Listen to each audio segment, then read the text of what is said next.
A continuación, Economía en 3D.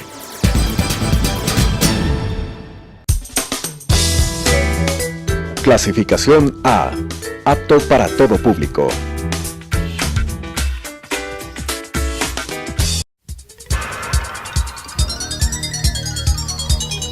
Las opiniones vertidas en este espacio por la producción y dirección del programa son de exclusiva responsabilidad de sus autores y de quienes intervienen en ellos.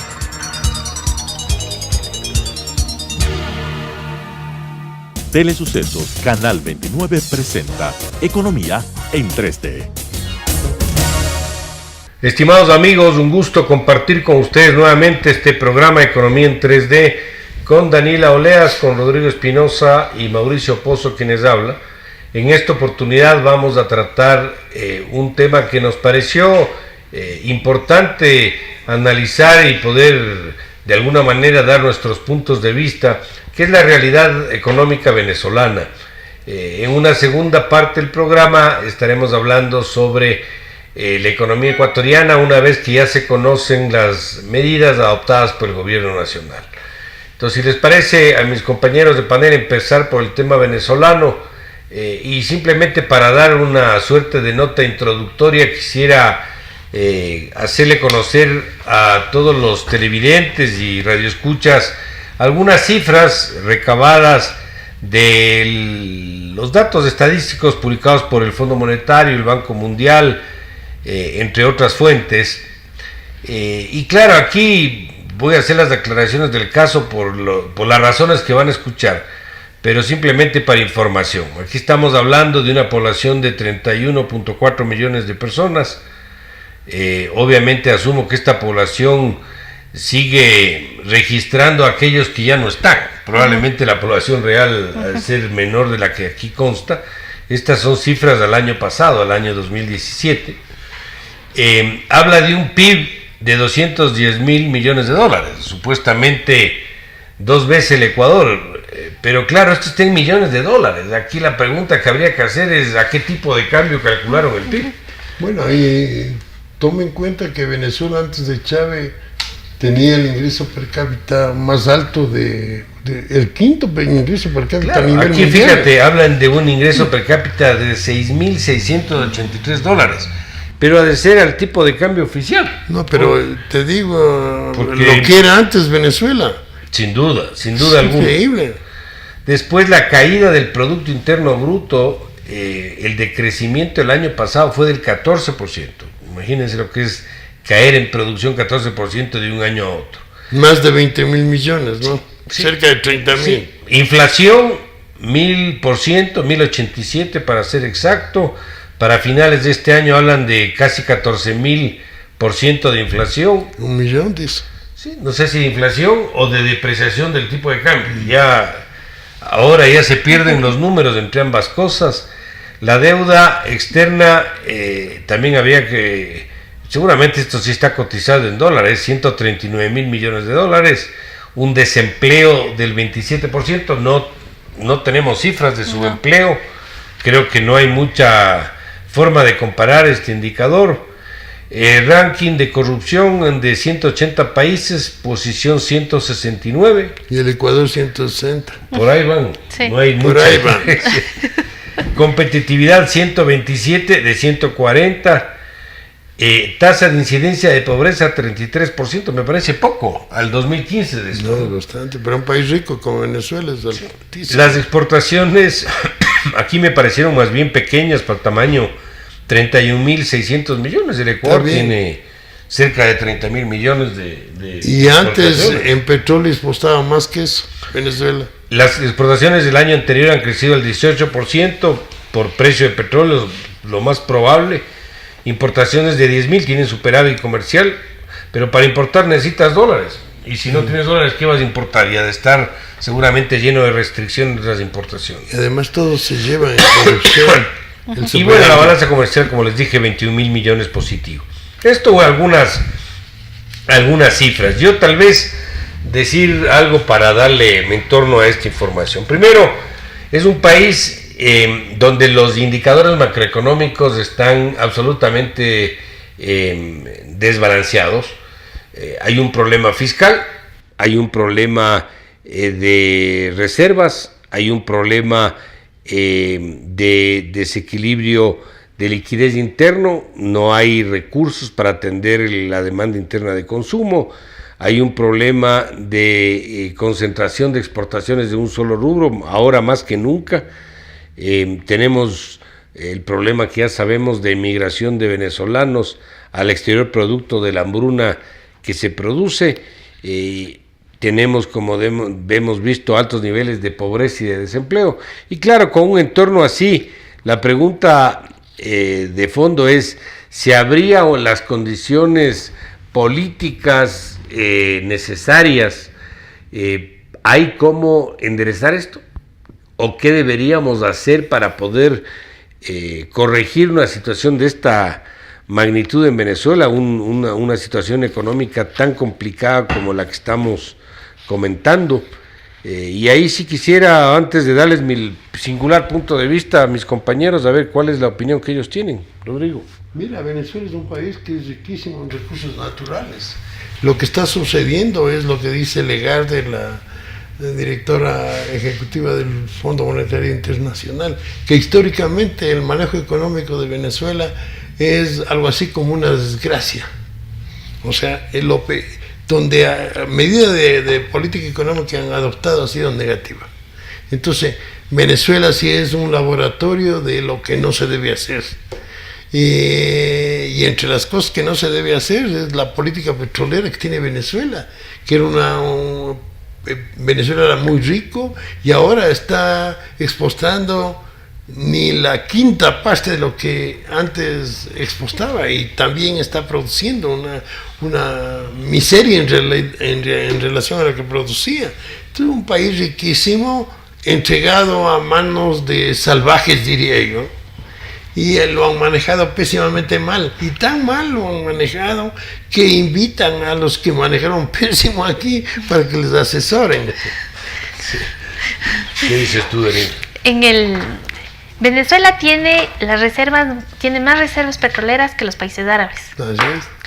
Y antes de que llegue Chávez al poder, el 60% de la población estaba en pobreza. Era un país sumamente rico, pero con una distribución muy mala de la riqueza. Entonces, el 60% de la población bajo la línea de pobreza. O sea, estos indicadores están subestimados. ¿Seguro? No, porque eso era cuando llegó Chávez. El indicador que tú tienes es el indicador que tienen luego de Chávez. Él bajó el 30% de la pobreza. Dependiendo con la línea por donde tases también, ¿no? Pero digamos, de acuerdo a los estándares de afuera. Sí, en términos de estándares de afuera, él bajó. Porque es lo que pasaba en Venezuela. En Venezuela, era un país sumamente rico, muy mal distribuido, y por eso, y con mucha corrupción, porque el tema de la corrupción no es de ahora, sino que había antes. Entonces, Chávez llega con un discurso donde dice, vamos a redistribuir esta riqueza, y la gente se lanza y lo apoya. Chávez empezó a hacer un montón de programas sociales, sobre todo subsidios, y a través de esos programas sociales disminuyó en 30 puntos la pobreza. El tema es que él hizo todo un programas sociales que iban en contra de lo que debería ser la economía. Entonces, por ejemplo, se inventó un programa que se llamaba el trabajo, no sé qué, era como ampliemos el trabajo. Y a la empresa petrolera, que era una empresa que funcionaba bien, metió 4.000, 5.000 empleados, y el costo de producción se elevó muchísimo. Y por eso, y así bajó la pobreza, ¿no? Claro, entonces él decía, hay que incrementar el empleo, pero con las medidas inadecuadas. Y aumenta el tamaño del Estado de una manera increíble, que un poco es lo que ha pasado aquí, ¿no? O sea, un poco es incremento, pero claro, ellos tenían muchísimos recursos porque además coincidió con la época en donde el precio del petróleo subió hasta más de $100, pero con las reservas que ellos tenían y con la producción que ellos tenían, eso era una cantidad de dinero impresionante. Aumentaron impresionantemente el tamaño del Estado, y además empezaron a subsidiar la producción y empezaron a importar producción y vendían subsidiado. Entonces, por ejemplo, vendían subsidiado petróleo. Y vendían, por ejemplo, importaban la carne, ¿sí?, y la vendían subsidiada. Y los productores locales de carne que tenían los costos reales empezaron a quebrar. Eso en relación con la producción de todo. Entonces, claro, empezó a matar la empresa privada y empezó a inflar los costos porque tenía unos costos de producción loquísimos en el tema petrolero.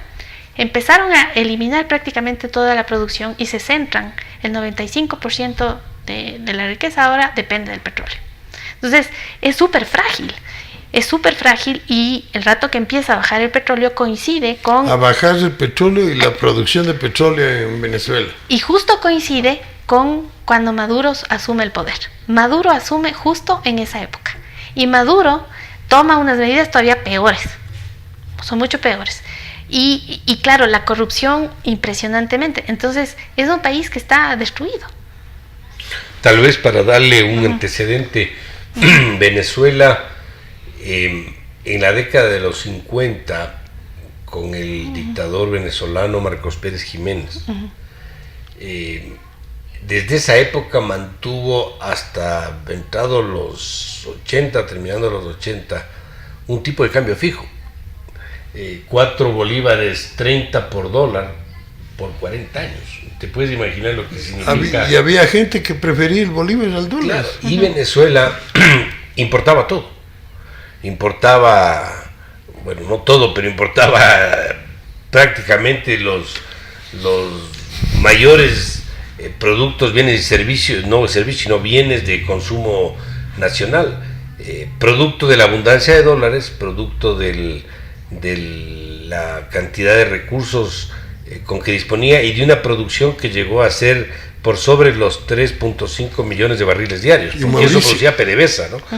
Y Mauricio tiene, a pesar de que impostaba todo, Venezuela tenía superávit en balanza de pagos. Por eso el fortalecimiento del bolívar. Claro. Y tenía, por cierto, un país que no producía el resto porque le parecería, pongámosle comillas, más barato importar que producir internamente.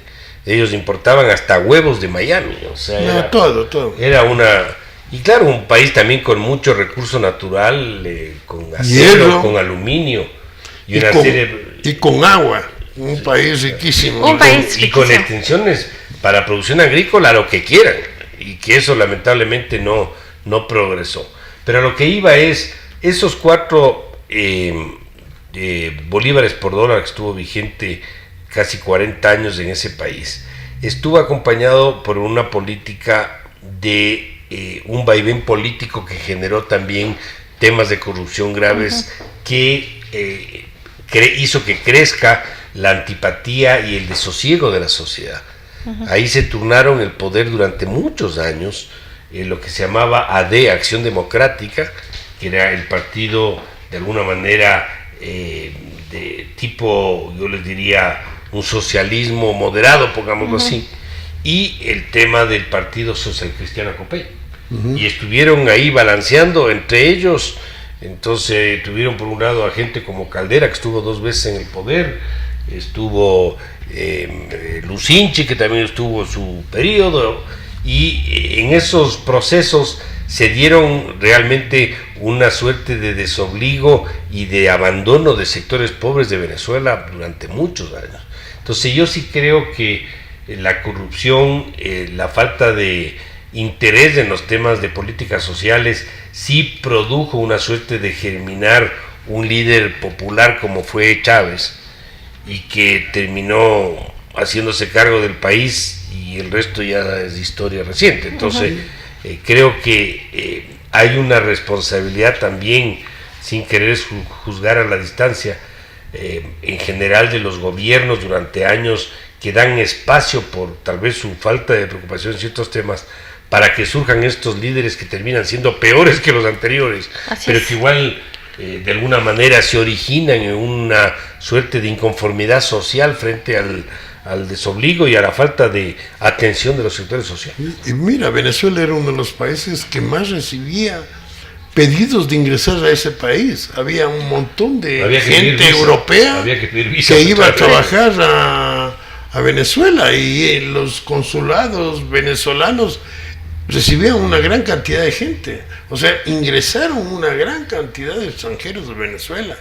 Lamentablemente lo que tú dices, una poca interés en la parte social, pero Venezuela, cuando tú ibas a Caracas, encontrabas un nivel de vida impresionantemente alto. Sí. Claro que había una pobreza alrededor, como se ve en casi todos los países latinoamericanos, en las ciudades grandes, pero la riqueza que existía, la gente de clase media en Venezuela era tan fuerte. Yo comentaba que yo tuve 2 compañeros estudiando inglés en los Estados Unidos que tenían una beca, habían ido a Esa beca se llamaba Beca Mariscal de Ayacucho, bueno, se llamaba. esa beca eran becados por el Club Hípico de Caracas, mire. Esa cosa. El tema, lo que me comentaban es que uno de los temas que tuvieron los venezolanos es que ellos tenían un nivel de consumo, un patrón de consumo bien elevado. Cuando llega Chávez, empieza a ofrecer paquetes de consumo similares para personas que estaban bajo la línea de pobreza. Entonces había el paquete recién casados o algo así. Entonces él amoblaba la casa y entregaba todos o sea, la cocina, la lavadora, etcétera, y todo de marca. Los niños todo compraban de marca Adidas, etcétera. Y eso hizo que mucha gente sea muy adepta a él, porque ellos sentían que estaban consumiendo, tenían las mismas... El Mesías. El problema de eso es que no es sostenible, pues, y eso no puede funcionar. Pero la gente encontró en él una respuesta que ellos pensaban que no podían tener de otra manera. El problema es que se les fue de las manos. Claro, eso no es sostenible, eso se te acabó la plata y al mismo tiempo destruyes la producción nacional, se acabó la fiesta. Entonces yo te digo, ante una situación así, con estos indicadores que estábamos revisando aquí, la pregunta tal vez que deberíamos hacernos es, si hay las condiciones adecuadas, ¿qué debería hacer Venezuela? Se ha conversado, por ejemplo, que un mecanismo podría ser pensar una eventual dolarización de la economía venezolana. Aquí la pregunta es, ¿cuán viable es dolarizar una economía en estas circunstancias? Mira, si Venezuela le da la importancia a la riqueza principal que tiene, que es el petróleo, y si con las reservas inmensas que tienen, si comienzan a abrir la inversión extranjera para que entren nuevamente a Venezuela a desarrollar ese sector, con eso tiene suficiente Venezuela para volver a ser un país como de calidad de vida como tenía antes. Y si adoptan políticas sociales que sean muy preocupados de que la gente de ingresos bajos vaya mejorando su calidad de vida y tenga mayores oportunidades en el futuro, Venezuela pasaría a ser una potencia en Latinoamérica. O sea, no necesita mucho, lo que necesita es orden y, como te digo, planificar. Y yo creo que en esos casos, países como esos, los multilaterales son muy eficientes, porque los multilaterales ayudarían para que Venezuela en un tiempo reducido alcanzaría niveles de desarrollo superiores a cualquier país latinoamericano. ¿Hay algún trabajo que desarrollaron algunos economistas venezolanos que están trabajando en algunas instituciones del exterior? Uno de ellos, muy conocido, es Ricardo Hausmann. El profesor Ricardo. Gran economista, gran académico. Tuve alguna vez la oportunidad de conversar y dialogar con él. Y habían hecho unos números, porque esto se traduce en plata, pongámoslo en sencillo que nos entienda la gente. Venezuela necesita un influjo de capitales muy grande para que empiece a darse un círculo virtuoso de reanimación de la producción, el crédito, la actividad económica, etcétera. Pero la producción está ahí, está bajo tierra. Claro, y tiene las reservas. Y están hablando como bajo de 50% del PIB. O sea, un influjo de capitales para poder... Imagínate, tal es el nivel de destrozo que las necesidades de recursos también son mucho más grandes. Claro. Es algo, no sé si será similar o no, pero algo parecido a lo que resultó el caso de Grecia. ¿Cuánta plata le metieron? Pero Grecia es un país pobre.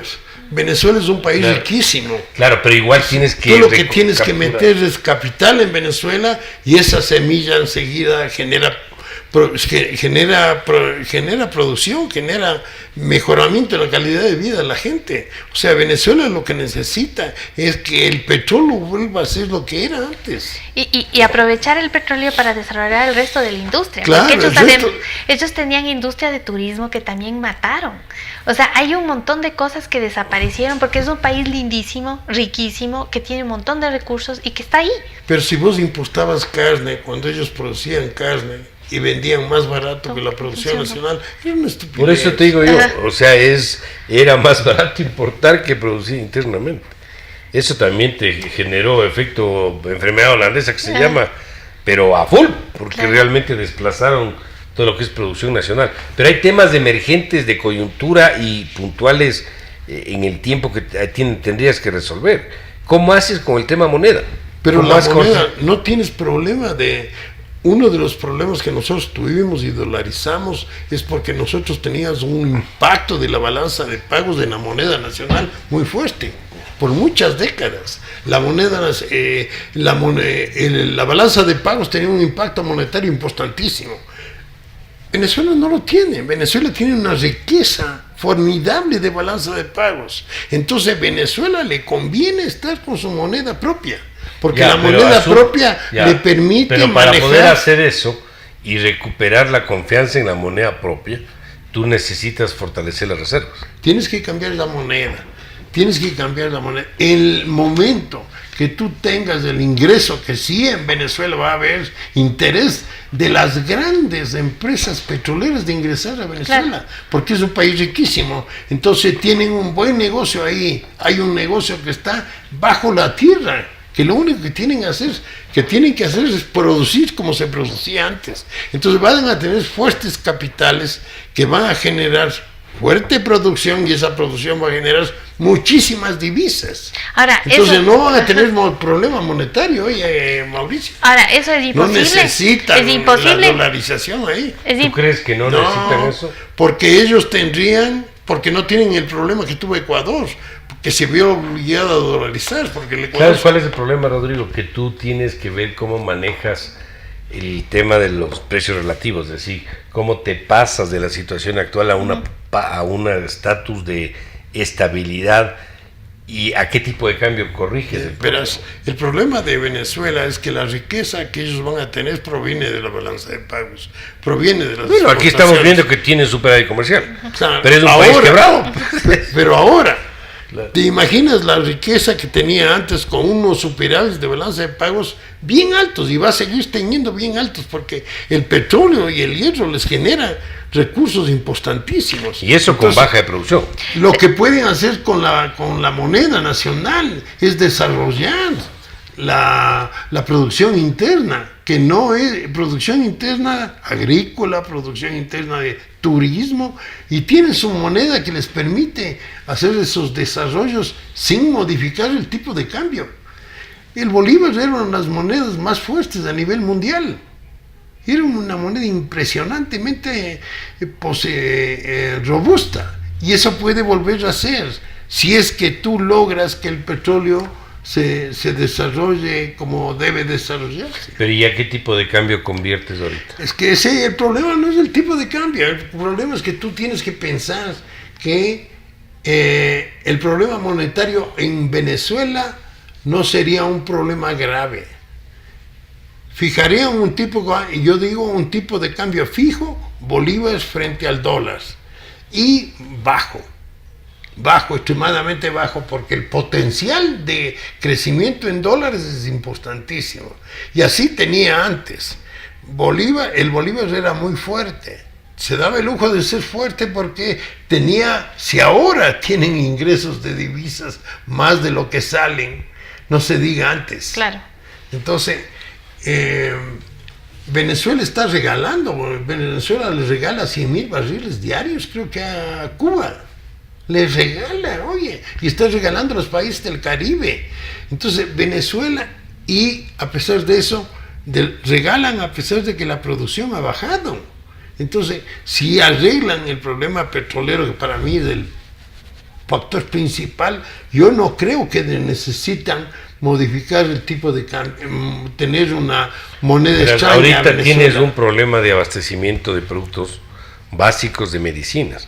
Para empezar necesitarías un ingreso abrupto en calidad de préstamo o lo que sea para poder empezar a nivelar esos desajustes en por ejemplo, la capacidad nutricional que tiene Venezuela. O sea, porque es verdad lo que tú dices, pero eso se va a demorar un poco. Claro, porque si vos tienes un programa con el Fondo Monetario Internacional y está metido el Fondo Monetario, el Banco Mundial, van a tener plata van a tener. Un programa importantísimo que van a tener plata de ellos, proveniente de esos multilaterales en cantidades muchísimo más altas que la que tuvo Argentina, porque Venezuela es mucho más rico de lo que es Argentina. Venezuela, en sus condiciones naturales propias, es mucho más rico que Argentina, no tiene nada que ver. Podrían recibir una cantidad de financiamiento extremadamente alto de los multilaterales y del Fondo Monetario Internacional, que en base a un programa macroeconómico, Venezuela saldría en pocos años, porque un país rico sale en pocos años. Mira lo que pasó con Alemania cuando hubo la Segunda Guerra Mundial. Alemania se hundió y en pocos años salió adelante. ¿Por qué? Porque son países ricos. Y Venezuela, ¿qué es lo que tenía? Alemania, ¿qué tenía? Pero acuérdate, la Alemania con un nivel con una disciplina típica de los propios alemanes. Así es. O sea, esto se arregla en orden también. O sea, tienes que poner el tren sobre rieles. Aquí tienes que poner en rieles el negocio petrolero. Sí, y no es difícil. Sí, no es difícil. Abrir a concesiones y a inversión extranjera. Claro. A licitaciones. Y tendrían que eliminar muchos subsidios, principalmente el de los combustibles. Somos 2 países en América Latina que subsidiamos los combustibles.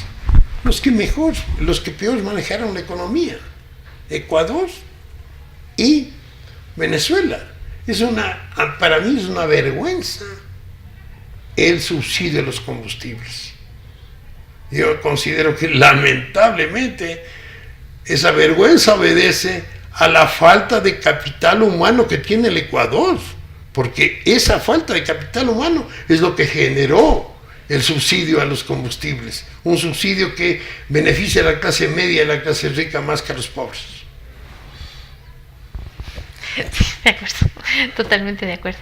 Pero claro, ¿qué pasa con los subsidios? ¿Qué pasa con toda esta tarea de subsidios a los sectores pobres? Lo que pasa es que esos subsidios son subsidios populistas. Yo sé, pero ¿cómo la eliminas? Y esa gente, como dicen los americanos, el día después, ¿cómo le haces el día después? Ahorita no tienen que comprar, Mauricio. Ahorita no tienen, inclusive con plata no tienen que comprar. No tienen que comprar. Porque ellos destruyeron la producción. Sí. Y además establecieron esos precios para que no pueda subir de ese precio, y esos precios no reflejaban el costo de producción. Siguen acabando el sector del comercio. El comercio y al sector privado. A la producción. Y tenía la típica frase de Chávez era expropien. Sí. Entonces expropiaba y no respetaba la propiedad privada. Entonces, en el tema muy difícilmente se podrá arreglar sin un cambio de gobierno. Eso claro, sí. Claro. No, esto es imposible. Imposible. Esto necesitas un cambio político. Ajá. Al menos mejorar el chofer. No, sí.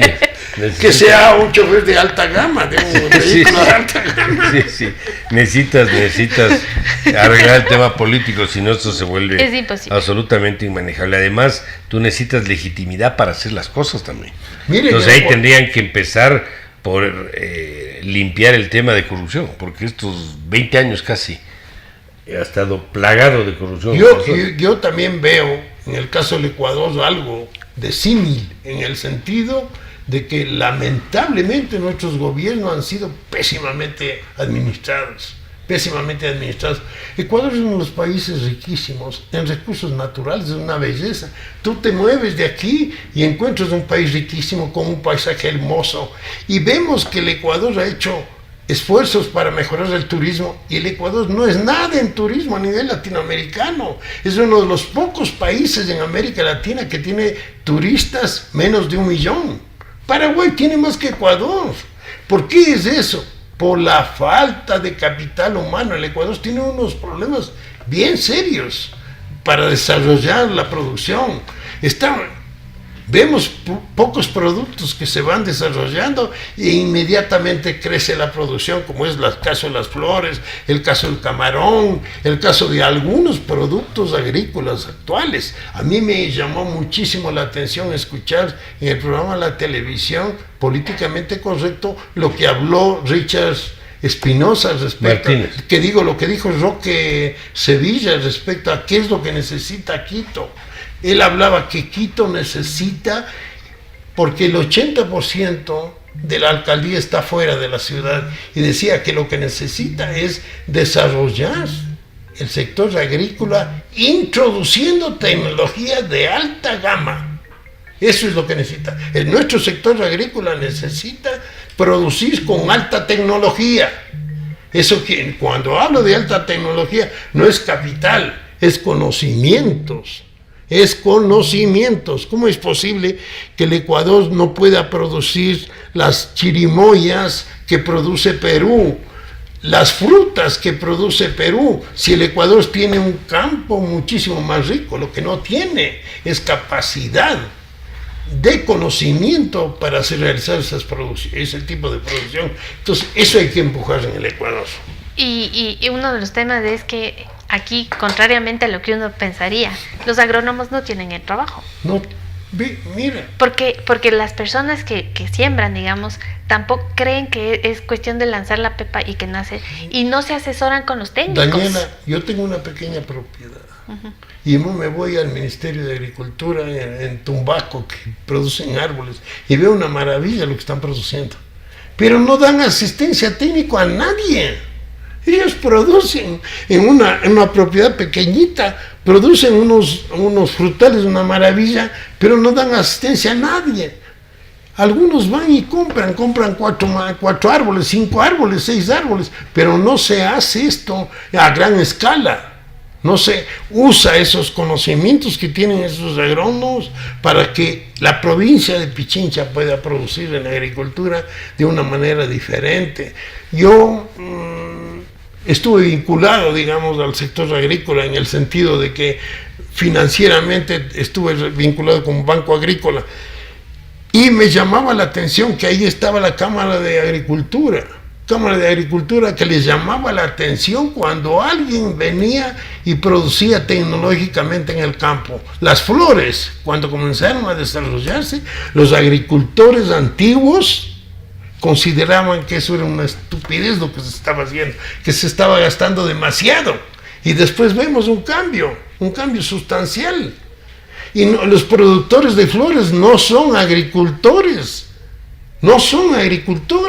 son urbanos que fueron al campo. Entonces nuestra agricultura realmente ha estado basada en una falta de conocimiento terrible, en un país con una riqueza agrícola impresionantemente positiva, oye. Entonces eso es lo que hay que hacer. El gobierno tiene, lo que decía ahora el presidente Moreno, lo que tiene que hacer es preocuparse de la producción agrícola, de la producción turismo, de industria, de toda la producción, el petróleo sobre todo. Es una lástima que el Ecuador, un país que el petróleo es básico para el sector público, tengamos este año una producción de petróleo inferior a la del año pasado. ¿Qué está pasando?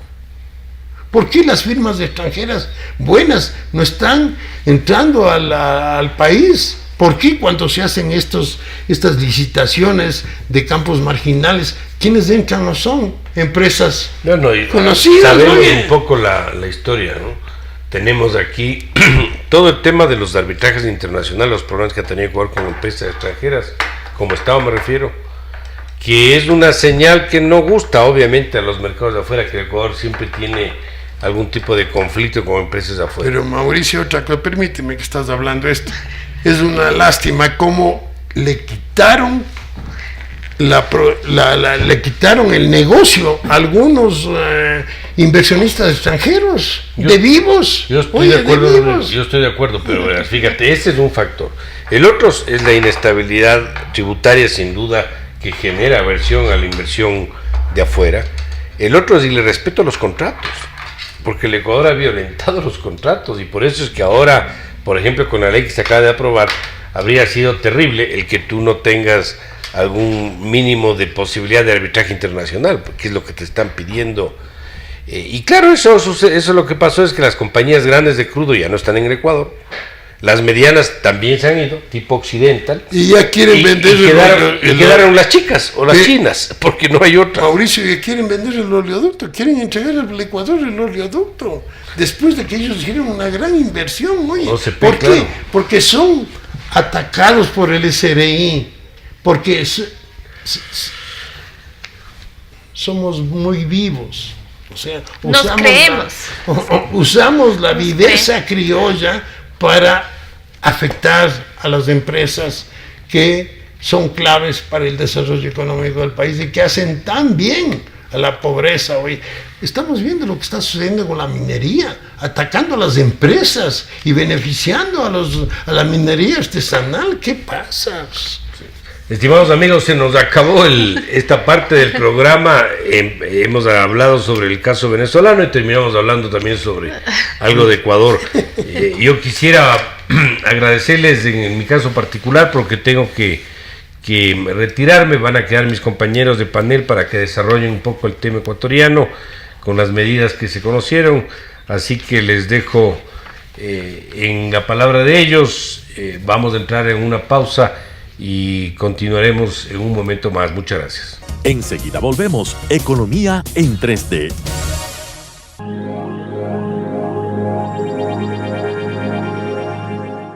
Por favor, acompaña a Leticia todo el tiempo. Ella es nueva y este es su primer día. Mami, no la puedes descuidar. Mami, es todo otra estará cosa, bien, de otra veras. cultura. Asegúrate de estar Muy con bien. ella todo el tiempo. Que Adiós, les vaya mami. bien y que se diviertan. Ignora a mi mamá. Está nerviosa por todo esto. Creo que se preocupa más de la cuenta, ¿no crees?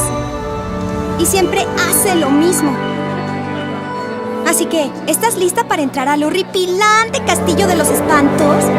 Y la verdad, en serio, es tan aburrido que no sé cómo se les ocurre que tengamos que venir aquí diario.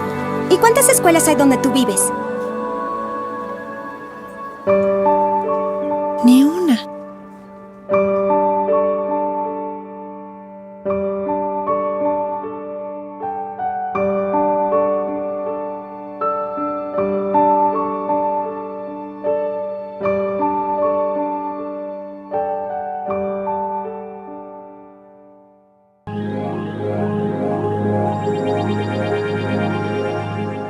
Continuamos. Economía en 3D. Bueno, vamos a continuar, Daniela. Lamentablemente Mauricio ya no está aquí, tenía un compromiso y tuvo que salir. Pero que estábamos hablando de la situación económica actual del país. Hay un cuadro que presentó el Ministerio de Finanzas sobre lo que va a suceder respecto a las cuentas fiscales desde el 2018 al 21, que es el programa más o menos de corto plazo que el gobierno ha diseñado durante su periodo del mandato al presidente Moreno, en donde ellos señalan aspectos o dan proyecciones, llamémoslo así, de las cuentas fiscales. Mira, ingresos totales en el 2018 ellos estiman que los ingresos alcancen el 19% del PIB en el 18. Para el 19 sube a 19.1, se mantiene en el 20, 19.1 y después baja a 18.8 los ingresos totales. Ahora veamos en la división de los ingresos qué es lo que sube, qué es lo que baja, qué es lo que baja más. Y los ingresos petroleros, que son claves para el sector público, en el 18 se estiman que son del 2.2% del PIB, que llegarán a 2.8% del PIB, un aumento de 0.6 para el 2019, una caída de 0.1 en el 2020, o sea, alcanzarían 2.7 y terminarían en 2.5. ¿Esto qué quiere decir? Que el sector petrolero va a jugar un papel menos importante de lo que viene desempeñando ahora, porque si ahora es 2.2 los ingresos petroleros y, una equivocación, y van a subir a 2.5, pero caen del 2020 al 2021, un aumento de 0,3% del PIB en el sector petrolero, que es el sector más importante en lo que tiene relación con la producción, que beneficia sobre todo al sector público por los ingresos que le genera. A mí me parece que es extremadamente deficiente la producción petrolera. Entonces, aquí hay que hacer esfuerzos importantes para que el crecimiento de los ingresos petroleros sean mayores. ¿Qué te parece a vos sobre esto? A mí lo que me llama la atención es cuál sería la explicación para que eso suceda. O sea, ¿por qué se estima, por qué existen esas estimaciones tan cautelosas en términos petroleros? ¿Será acaso que no es posible conseguir las inversiones que se espera, las que se necesita? ¿Qué es lo que está pasando en el sector petrolero? O sea, aquí se nota que no va a haber un empuje, una búsqueda de inversión extranjera. O nosotros no tenemos esa capacidad de atraer a esa inversión extranjera. Puede ser. Tenemos problemas. Hemos tenido problemas en el sector. Ajá. Pero no se ve un cambio que deberíamos tener. No se ve. Hay. Esto es una política deficiente del gobierno de Maduro. De Moreno, ¿no? Ingresos tributarios, mira, ingresos tributarios. Que los ingresos tributarios provienen realmente de la actividad económica. En el 2018 se estima que serán 14.2% del PIB. Bajan a 13.8% en el 19. Sube una cantidad pequeñita, 13.9% en el 20 y se mantienen en 13.9% en el 21. Tomando en cuenta, son inferiores a los ingresos tributarios del 2018 en relación al PIB. Esto demuestra que la actividad económica no va a crecer, porque si no hay ingresos tributarios, quiere decir que no vamos a tener ingresos por impuestos. Quiere decir, mira, que lo que está pasando ahora, que el IVA no está creciendo, porque hay una recesión en la actividad económica. Porque si el IVA es inferior ahora de lo que fue el año pasado, es porque las ventas son menores. Entonces, es lamentable que no se esté empujando esto. Y además, si el gobierno está empujando la inversión, está dándoles beneficios sobre impuesto a la renta, a la inversión.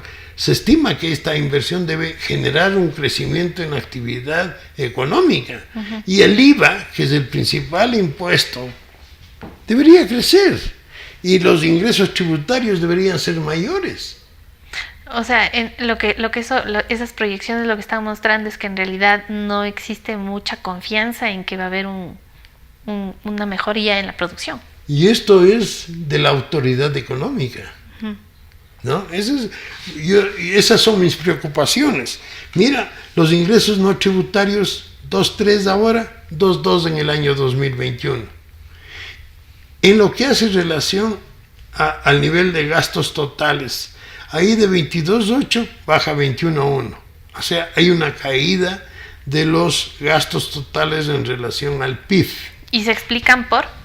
Sí, se explican porque seguirán con la política de reducción de gastos. ¿De gasto corriente o de gasto de capital? Verás, en gastos corrientes tenemos ahora 16.2% del PIB y se estima que van a llegar a 16.2%, o sea, no estable los gastos corrientes. Hay una pequeña incremento en el 19 y 20 y después nuevamente vuelve al nivel del 18. Porque sí, oye, mira, aquí te puedes dar cuenta que no va a haber tal reducción del tamaño del Estado. Y los gastos de capital sí bajan. O sea, el ajuste está en el gasto de capital. Ya en el 18 hay un ajuste del gasto de capital. 6.6% del PIB, baja 5%. O sea, se está proyectando una economía en recesión. No hay ningún trabajo para mejorar la actividad económica. Esto es una demostración de que no se están haciendo esfuerzos por mejorar la producción, o consideran que las medidas de incentivo a la inversión no van a tener el fruto que se quiere. Entonces, es lamentable. Esta presentación es extremadamente lamentable hoy, que proyecten así. No hay, yo diría, ni siquiera un optimismo moderado, menos de eso. Hay un pesimismo en estas proyecciones. Un estancamiento. La gente dice, ¿por qué ustedes no hacen un programa económico? Y cuando hablamos de programa económico, se debe hablar de un programa de qué es lo que esperamos nosotros con el petróleo. Tiene que crecer la producción de petróleo. Tiene que crecer, si no, ¿para qué están los ministerios? Tiene que crecer la producción industrial, tiene que crecer el comercio, tiene que crecer la producción agrícola, ¿no? ¿Y qué es lo que van a hacer para generar estos crecimientos? Lo que decíamos en agricultura, el uso de tecnologías más modernas en la producción es vital. Y veo que en turismo lamentable, oigo que es una maravilla que el Ecuador es considerado a nivel internacional como un país lindísimo, una maravilla. Y vemos que a nivel latinoamericano es uno de los países más pobres en turismo, más pobres. Le pasan casi todos, le pasa a Colombia, le pasa a Perú, le pasa a Chile, le pasa a Paraguay, le pasa a Uruguay, le pasa a Argentina, le pasa a Brasil y le pasan los centroamericanos. Oye, ¿cómo es posible? El Ecuador es un país que tú te mueves a pocos kilómetros de Quito y encuentras maravillas. A mí me da la impresión de que un poco es el hecho de no creerse en realidad las propuestas que se tienen y no mantener una apuesta real, sostenible en el tiempo. Porque es como que, por ejemplo, cuando se hablaba del turismo y esa apuesta que se daba al Ecuador turístico y no sé qué, en hechos concretos, a mí siempre me dio la impresión que era más una marca que una realidad. Porque cuando tú vas el servicio es malo, o sea, es sucio, no existe alcantarillado, las playas están descuidadas, no hay basureros, está sucia la playa. Entonces, tú dices, ¿qué tipo de turismo queremos? ¿Un turismo mediocre o un turismo que pueda competir con los otros países? Lo que tú dices, das información muy importante. ¿Qué ha hecho el Ministerio del Turismo para que las playas sean más limpias? ¿Qué ha hecho? ¿Qué ha hecho para que la atención en los hoteles, en los restaurantes sean mejores? ¿Qué políticas está adoptando para mejorar eso? Para mejorar la seguridad al turista en las ciudades, en el campo. ¿Qué está haciendo el Ministerio del Turismo? Yo no veo una política real, positiva, para atacar este tipo de problemas que están impidiendo que el turismo crezca. Pero además no es solamente el Ministerio de Turismo, porque todo está acompañado. Por ejemplo, si tú dices, quiero apoyar realmente el desarrollo turístico, hay muchas de las competencias que están en los municipios. Por ejemplo, el cuidado de las playas es municipal. Yeah. El agua potable es municipal. Pero las políticas son del gobierno. El gobierno puede obligar a los municipios a que limpien las playas. Pero el tema es, tiene que haber una consistencia en las políticas para atacar eso. ¿Queremos desarrollar el turismo? Pues desarrollemos el turismo. La educación tiene que formar el capital humano que tú dices. Tiene que haber un programa para el desarrollo del turismo. Exacto. Con todas las modificaciones que se necesitan. Exacto. O sea, por ejemplo, yo no sé, la comida ecuatoriana es variadísima, deliciosa, y aquí nosotros no tenemos ni siquiera esa cultura de promocionar lo nuestro. O sea, no es como en el Perú que promocionan la gastronomía, que es riquísima, pero la nuestra es súper variada y no tenemos ese impulso.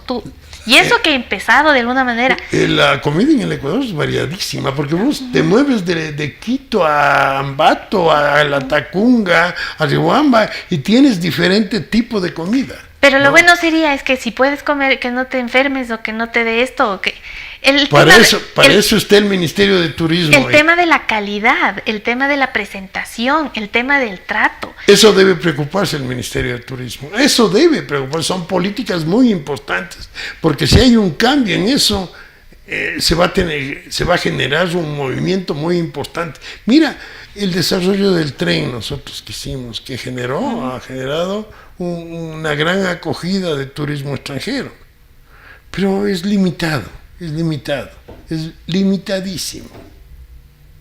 Y no se le está sacando el jugo realmente a una maravilla que es el tren, por lo que muestra, ¿no? Por lo que muestra. Y tú podrías hacer los paquetes. Por ejemplo, en el Perú, solamente pensando alrededor de la gastronomía, ellos se dieron cuenta que dentro de la cadena, en lo que estaban fallando era en la atención del mesero. O sea, el mesero tenía que saber explicar cómo se hace el plato, cuáles son los ingredientes, cómo se prepara, cuáles son los valores nutricionales. Es decir, poder... Pero esas son políticas macros que deben salir del Ministerio de Turismo. ¿Y cuáles son los ingredientes locales? ¿Por qué es mejor la papa de aquí y no de acá? ¿Por qué usas este ají y no este otro? Entonces, también tú especializas la producción nacional por zonas de acuerdo a las riquezas específicas. Sí. Por ejemplo, nosotros tenemos el cacao ecuatoriano, que es el mejor cacao del mundo. Sí. ¿Cómo es posible que nosotros no sepamos valorar eso y que hayamos talado esos árboles y pongamos el otro cacao que no tiene la misma calidad? Y nosotros, los ecuatorianos, no conocemos eso. Ya, pero todo lo que tú estás diciendo puede tener un impacto extremadamente positivo en la producción turística, ¿no? Ajá. Y no solamente en turismo, sino en otros servicios que están vinculados al turismo. Exacto. ¿No? Ajá. Y así tú puedes ver el desarrollo, por ejemplo, en el sector agrícola. En el sector agrícola, tú ves fincas que están produciendo con altísima tecnología y que están exportando. Y al lado ves que siguen produciendo lo mismo para el mercado interno y con una deficiencia en productividad extremadamente alta. Todos los años tenemos el problema del arroz. ¿A qué se debe el problema del arroz? Sobre todo a un desarrollo tecnológico incipiente, porque eso es lo que muestra el arroz por cuando se le compara con la forma como producen los países vecinos. O el Ecuador no tiene ventaja comparativa, o estamos extremadamente atrasados en la producción, en la productividad. A mí me da la impresión también, sin ser especialista en temas agrícolas, cuando tú ves al lado los campos, la forma de desperdicio del terreno en sí. Tú ves las plantaciones y ves, o sea, tú vas a otros países y aprovechan todo, o sea, el mínimo centímetro de del terreno para producir. Uh-huh. Aquí no, aquí desperdiciamos terreno. Nos damos esos lujos. Este es un país tan fértil que nosotros, o sea, no buscamos optimizar la producción. Y no tenemos semillas adecuadas, oye. No hay el desarrollo el Ministerio de Agricultura tiene que trabajar en tecnologías y olvidarse de que en el Congreso dice hay que subsidiarse a los agricultores, les demos un seguro agrícola en donde el gobierno tiene que tiene que gastar plata y que los precios mínimos, ese tipo de cosas hay que pensar en cómo nosotros hacemos para que el Ecuador logre al menos la mitad del potencial agrícola que tiene. Y eso son tecnologías. Pero eso es una asociación que tiene que haber entre las universidades y el Estado. Y no puede ser posible que las escuelas de agronomía estén cerrando. Uh-huh. En el país cada vez hay menos estudiantes de agronomía. porque esos estudiantes de agronomía no encuentran dónde trabajar o no encuentran, digamos, un espacio para eso. No encuentran porque no hay la demanda del que debe demandar ese tipo de servicios. Porque ¿quién tiene que generar la investigación? Son las universidades y los centros de investigación. Entonces tú o sea, es como que no vemos el tema completo. Pero, Daniela, si tú te pones a pensar, el INEAP era muy reconocido, ¿no? Que yo no creo que debía ser tan reconocido, porque no veo que el Ecuador sea un país ni medianamente desarrollado en la tecnología agrícola. Pero el INEAP se redujo terriblemente. Y vos ves esto que te digo, y estando en Quito, que se conoce, hay este sitio en Tumbaco donde producen árboles frutales, pero producen para ellos. No están trabajando en el campo, oye, son cerrados ahí en una finca pequeñita produciendo, y no van al campo a difundir este tipo de tecnologías. Entonces eso es lamentable. ¿Cómo es posible que en las flores no ha habido una asistencia técnica del Ministerio de Agricultura? Porque el Ministerio de Agricultura desconoce la forma de producir flores como lo hacen los privados. O lo que podrían hacer es aprovechar ese conocimiento de los privados para replicar. Para replicar en otras partes. Pero eso te digo, igual es ¿qué es lo que está haciendo, por ejemplo, en lo que hace relación con la acuicultura, con la pesca? ¿Cómo están mejorando la productividad? ¿Qué está haciendo el gobierno como institución para mejorar la tecnología y para mejorar la posibilidad de producción? ¿Cómo es posible que ahora la pesca esté rogando porque no le quiten el subsidio del diésel?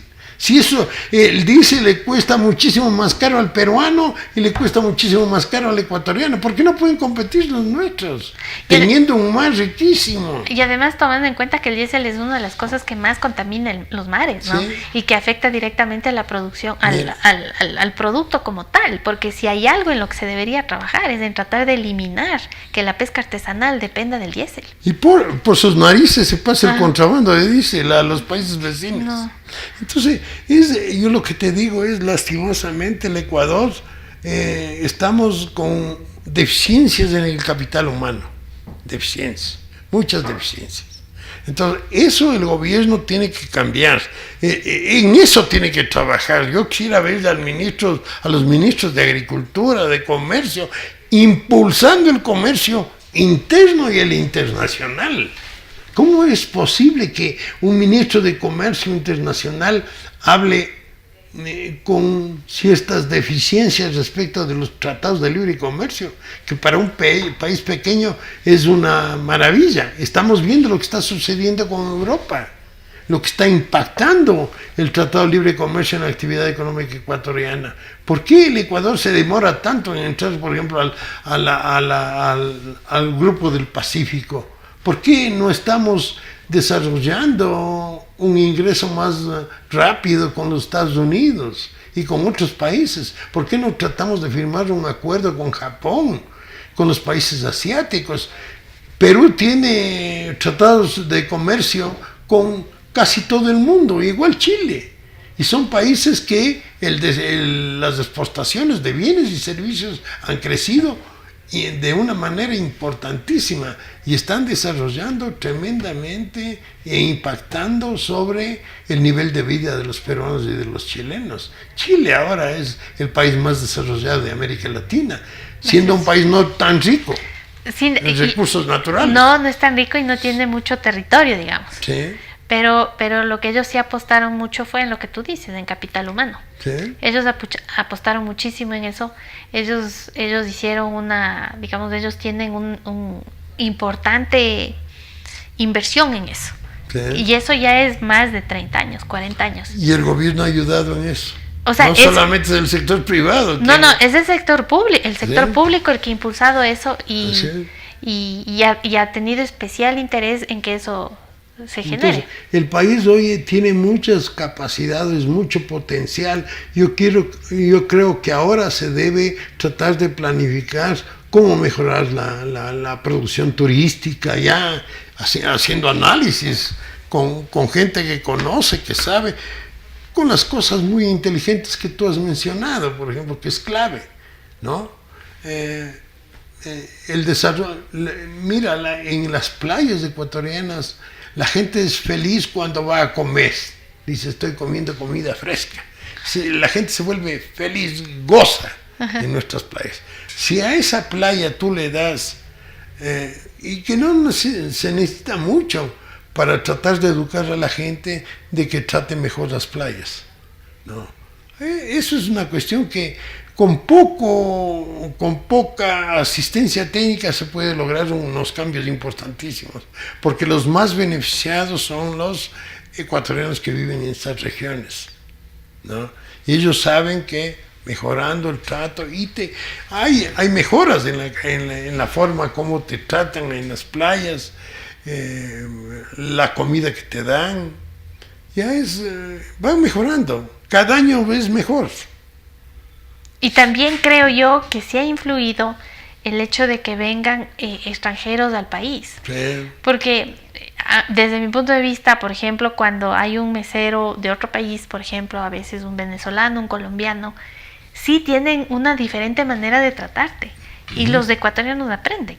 Sí. Entonces, un tema de amabilidad, de poder explicar, de ser más serviciales, de no... O sea, porque es todo. O sea, sí. Es parte de... También es la venta del capitalismo, ¿no? Y ves del extranjero que, por ejemplo, no ensucia la playa, que van con una bolsita donde van metiendo la basura. Y eso aprenden los ecuatorianos. Así es. Entonces, es eso. O sea, no temer también al extranjero que venga acá. Mira lo que se hizo en lo que tiene que ver con el transporte, las colas, las filas para esperar el bus. Que eso fue un cambio en Quito. Ya no hay. Bueno. Ahora es otra vez del lío. Sí. Entonces, pero hubo un tiempo en que la gente hacía fila porque... El gobierno tiene que empujar ese tipo de cosas. El gobierno. Y empujar a los gobiernos locales. En algunos casos los gobiernos locales pueden enseñar y difundir este tipo de cosas para que el Estado tome en cuenta y lo mueva y lo disemine en otros sitios. Creo que se nos acabó el tiempo. ¿Ya? Bueno. Muchas gracias. Gracias. Las opiniones vertidas en este espacio por la producción y dirección del programa son de exclusiva responsabilidad de sus autores y de quienes intervienen en ellos.